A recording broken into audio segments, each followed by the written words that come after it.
Pemerintah Provinsi Sumatera Selatan secara mendadak melakukan rotasi sejumlah pejabat fungsional dan eselon 2 serta 3.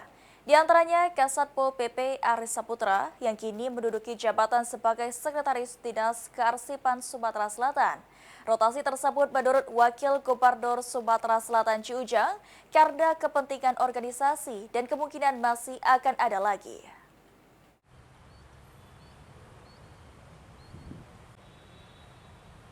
Pergantian jabatan dilakukan pemerintah Provinsi Sumatera Selatan pada Selasa siang secara mendadak.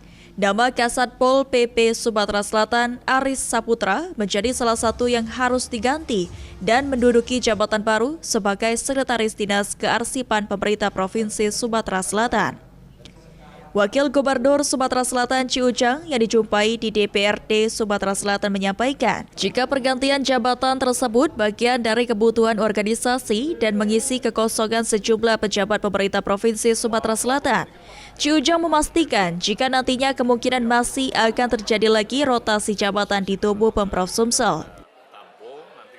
Dan ada juga dan memang untuk kebutuhan organisasi kita adakan rotasi dan mungkin memenuhi ada yang kosong, mengisi yang kosongan. Tapi kemarin cuma satu, Pak. Ya? Cuma Kasatpol PP, yang lain? Kalau belum eselon 2, itu masih eselon 3. Jadi kemungkinan masih ada lagi nanti? Kemungkinan masih ada lagi yang ada. Sebelumnya beberapa waktu lalu, Gubernur dan Wakil Gubernur Sumatera Selatan telah mengumpulkan sejumlah kepala dinas dan meminta para kepala dinas untuk lebih baik dalam bekerja khususnya dalam melayani masyarakat. Tim Liputan, PAL TV.